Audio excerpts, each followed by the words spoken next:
आज की वीडियो में हम प्रेजेंट टेंस के वाक्यों को इंग्लिश में अनुवाद करना सीखेंगे। तो सबसे पहले हम ये जान लेते हैं कि टेंस कितने प्रकार के होते हैं। देखिए, टेंस सबको पता है कि 3 प्रकार के होते हैं। पहला है प्रेजेंट टेंस, दूसरा है पास्ट टेंस और तीसरा फ्यूचर टेंस। प्रेजेंट यानी कि वर्तमान समय, जो ये समय चल रहा है, जब मैं बोल रहा हूँ और आप इस वीडियो को देख रहे हैं, यही प्रेजेंट समय है।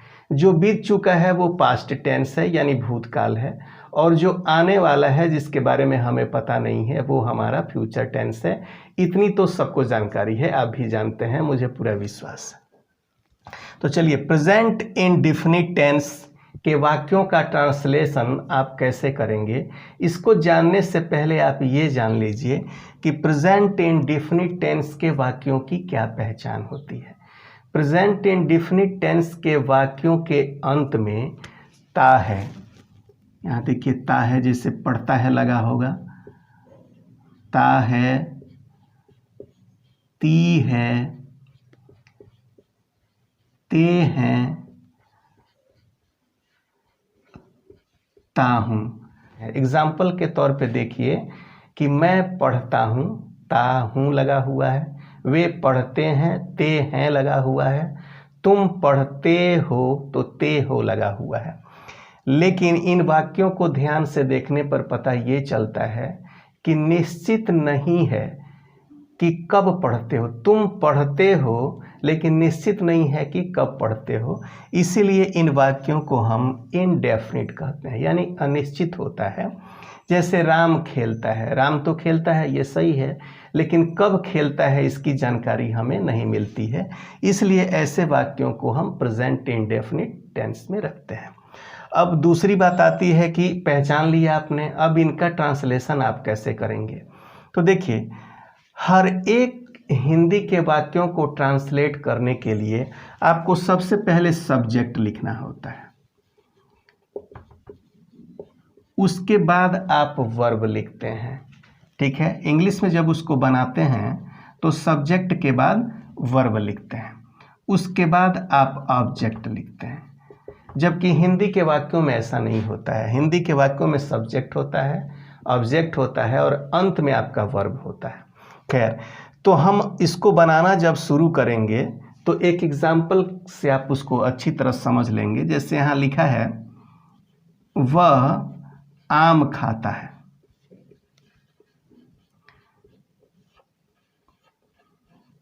इसको पहचानने में हमें कोई दिक्कत नहीं है, क्योंकि अंत में ता है लगा हुआ है, तो हमने समझ लिया कि ये प्रेजेंट इंडेफिनिट टेंस का वाक्य है।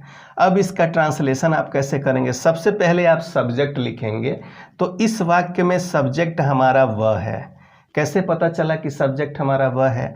इस पूरे वाक्य में आप कौन लगा के प्रश्न पूछेंगे तो आपको आपका सब्जेक्ट मिल जाएगा।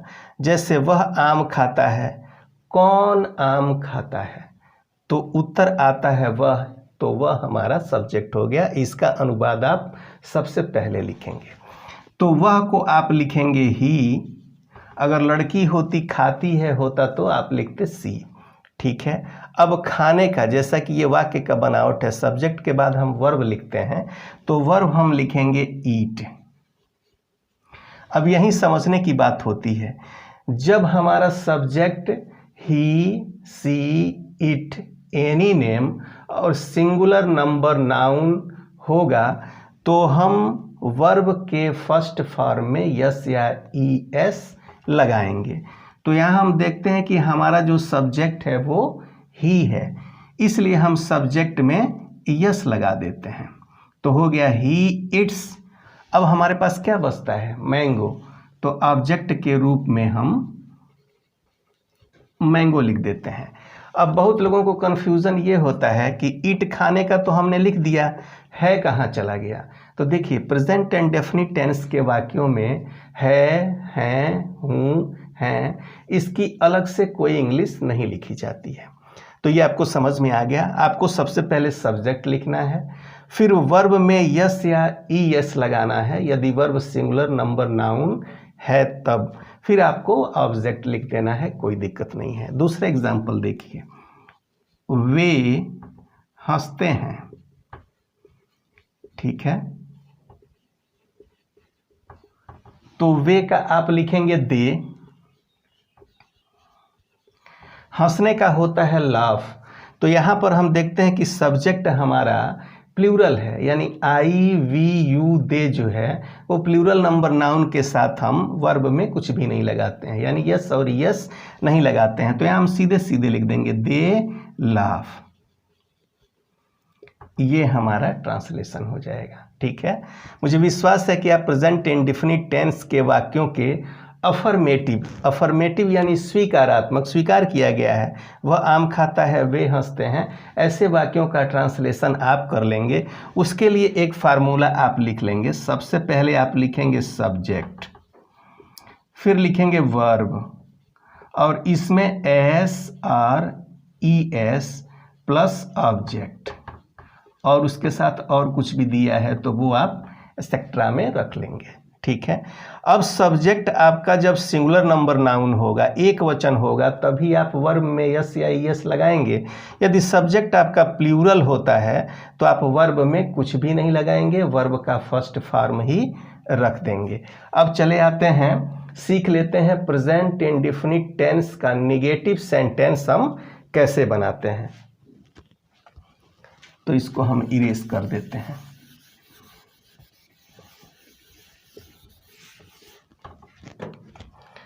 अब हो गया निगेटिव। निगेटिव सेंटेंस, निगेटिव यानी कि नकारात्मक। नकारात्मक वाक्यों का ट्रांसलेशन बनाने के लिए उसमें नॉट लिखा जाता है, ये आप जानते हैं, लेकिन यहाँ पर ऐसा नहीं है। प्रेजेंट इंडेफिनिट टेंस के वाक्यों में आप केवल अगर नॉट लिखेंगे नहीं के लिए तो आपका ट्रांसलेशन गलत हो जाएगा। इसके लिए हम प्रयोग करते हैं डज नॉट और डू नॉट। ठीक है, अब कहाँ लगाएंगे डज नॉट और कहाँ लगाएंगे डू नॉट, ये आप ध्यान से देखिए। यहाँ पर एक वाक्य लिखा हुआ है, वह नहीं रोता है, यानी ये निगेटिव सेंटेंस है, और ता है लगा हुआ है तो ये प्रेजेंट इंडेफिनिट टेंस का है। तो वह की अंग्रेजी आपने लिख ली ही। अब हमको पता है कि इस नहीं के लिए हम नॉट लिखते हैं, लेकिन प्रेजेंट इंडेफिनिट टेंस के वाक्यों में हम केवल नॉट नहीं लिख सकते हैं। तो दूसरा रूल क्या है, आपको लिखना है डज नॉट या डू नॉट। देखिए, सब्जेक्ट को आप दुआज करेंगे। सब्जेक्ट यदि आपका एक वचन है, यानी ही सी इट एनी नेम और सिंगुलर नंबर नाउन है, तो इसके साथ आप नहीं के लिए डज नॉट का प्रयोग करेंगे। He does not weep. ठीक है, अगर आपका subject I we you they plural number noun है तो उसके साथ आप नहीं के लिए डू नॉट का प्रयोग करेंगे। एग्जाम्पल देखिए, वे नहीं रोते हैं, आपने लिख दिया, तो इसके लिए आप लगाएंगे डू नॉट, क्योंकि सब्जेक्ट आपका दे है, यानी I we you they plural number noun में से एक है दे, तो ये लिखेंगे दे डू नॉट वीप। यहाँ आपको वर्ब में कुछ भी नहीं लगाना है, और प्रेजेंट इंडेफिनिट टेंस के वाक्यों में अलग से है हूँ की इंग्लिश नहीं लिखी जाती है, ये पता हो गया। इसके लिए आप एक रूल लिख लीजिए। सबसे पहले आप लिखते हैं सब्जेक्ट प्लस लिखते हैं डज नॉट डू नॉट, ये ऑब्लिक कर लीजिए, ऑब्लिक डू नॉट, अब plus verb first form plus object. ठीक है, तो यहाँ पे डज नॉट वहाँ लगाएंगे जहाँ सिंगुलर नंबर नाउन होगा, डू नॉट वहाँ लगाएंगे जहाँ पे प्लूरल नंबर नाउन होगा, और दोनों के साथ आपको वर्ब का फर्स्ट फॉर्म ही लिखना है, वर्ब में आपको यस या यस नहीं लगाना है। तो आपने निगेटिव सेंटेंस देख लिया प्रेजेंट इंडेफिनिट टेंस का। अब आप प्रेजेंट इंडेफिनिट टेंस का इंट्रोगेटिव सेंटेंस देख लीजिए। इंट्रोगेटिव सेंटेंस जो है वो दो प्रकार के होते हैं।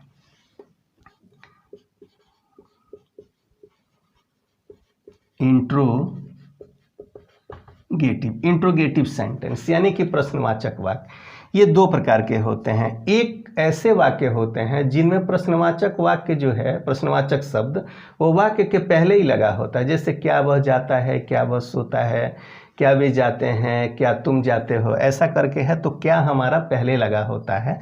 इनका ट्रांसलेशन हम दूसरी तरह से करते हैं, और जब प्रश्नवाचक शब्द वाक्य के बीच में आ जाता है तो उसका अनुवाद हम दूसरे नियम से करते हैं। तो पहले हम देखते हैं कि यदि प्रश्नवाचक शब्द क्या वाक्य के पहले आ जाए तो हम उसका अनुवाद कैसे करेंगे। तो यहाँ देखिए, यहाँ पे लिखा हुआ है क्या वह आम खाता है। यहाँ प्रश्न पूछा जा रहा है। इंट्रोगेटिव का मतलब होता है प्रश्नवाचक वाक्य, तो ये प्रश्नवाचक चिन्ह आपको ज़रूर लगाना है अनुवाद के बाद। तो यहाँ क्या पहले आ गया, तो जब भी क्या वाक्य के पहले दिया गया होगा आपको क्या की इंग्लिश पार्ट नहीं लिखनी होती है। यहाँ आपको लिखना होता है डू या डज में से सब्जेक्ट के अनुसार। तो हम देखते हैं कि सब्जेक्ट हमारा क्या है, सिंगुलर नंबर नाउन है, तो यहाँ पे हम लिखेंगे डज। ठीक है, क्या के लिए आप डज का प्रयोग करेंगे, तो ये हो जाएगा डज, फिर subject, does he eat mango, और ये है प्रश्नवाचक चिन्ह। यानी जब भी आपका क्या पहले होगा तो आप इस सब्जेक्ट के अनुसार डू या डज लिखेंगे। अगर वह की जगह वे होता, क्या वे आम खाते हैं, तो यहाँ पे आप लिखते डू दे ईट मैंगो, इस तरह से। वो भी देख लेते हैं, जैसे है क्या तुम नहीं पढ़ते हो। इस तरह से अगर प्रश्न पूछा गया है तो इसका ट्रांसलेशन आप करेंगे। तुम जो है वो प्लूरल नाउन के अंतर्गत आ जाता है, यानी आई वी यू दे, और प्लूरल नंबर नाउन, तो ये हम डू पहले लिखेंगे, do you not read, question mark. ठीक है, अब दूसरे प्रकार के वाक्य के अंतर्गत आ जाते हैं, जहां पर ये जो क्या शब्द लिखा हुआ है, यानी कोई भी प्रश्नवाचक शब्द, केवल क्या ही नहीं, कोई भी प्रश्नवाचक शब्द यदि वाक्य के बीच में आया हुआ है तब आप उसकी अंग्रेजी कैसे बनाएंगे। जैसे एग्जाम्पल के तौर पे देखिए,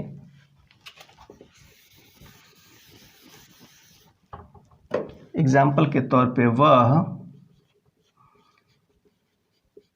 क्या खाता है। अब यहाँ पर क्या शब्द जो है वो वाक्य के बीच में आ गया, तो यहाँ पर क्या की इंग्लिश हम लिखेंगे। जैसे क्या की इंग्लिश क्या होती है, व्हाट, तो हम लिखेंगे व्हाट। उसके बाद जो डू या डज है वो सब्जेक्ट के अनुसार हम लगाएंगे। यहाँ वह जो है वो सिंगुलर नंबर के अंतर्गत आता है, तो हम लिखेंगे व्हाट डज ही ईट, वह क्या खाता है, व्हाट डज ही ईट। ठीक है, अब एक दूसरा एग्जाम्पल देखते हैं प्लूरल का, वे क्यों रोते हैं। अब यहाँ पे क्यों जो प्रश्नवाचक शब्द है वो वाक्य के बीच में आया हुआ है, तो सबसे पहले हम इस क्यों की अंग्रेजी लिखेंगे, तो व्हाई। अब यहाँ पर जो है वो सब्जेक्ट हमारा प्लूरल के अंतर्गत आता है, तो हम लिखेंगे व्हाई डू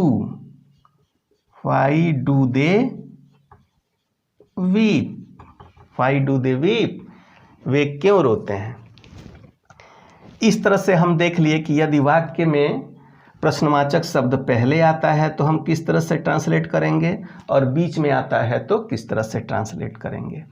अब हम देख लेते हैं प्रेजेंट इंडेफिनिट टेंस का इंट्रोगेटिव निगेटिव सेंटेंस, यानी प्रश्न भी पूछा जा रहा है और उसमें नकारात्मक भी है, यानी मना भी किया जा रहा है।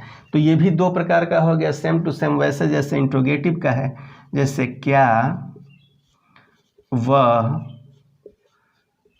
नहीं रोता है।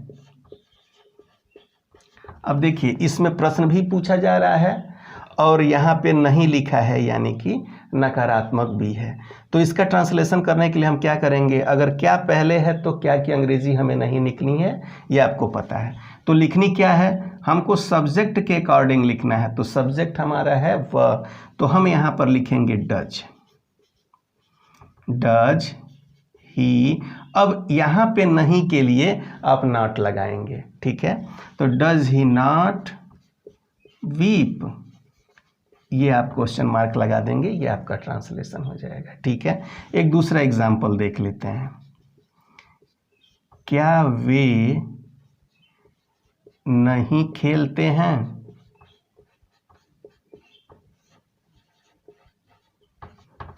यहाँ पर हम देख रहे हैं कि हमारा सब्जेक्ट जो है वो प्लूरल आ जाता है। तो यहाँ क्या के लिए हमको डू लिखना पड़ेगा, do they not play, question mark, ठीक है। प्रश्नवाचक शब्द वाक्य के पहले आ गया तो आपने देख लिया कि इस तरह से उसका अनुवाद करना है। अब यदि प्रश्नवाचक शब्द वाक्य के बीच में आ जा रहा है और नकारात्मक भी हो रहा है, तब आप उसका कैसे अनुवाद करेंगे, तो देखिए।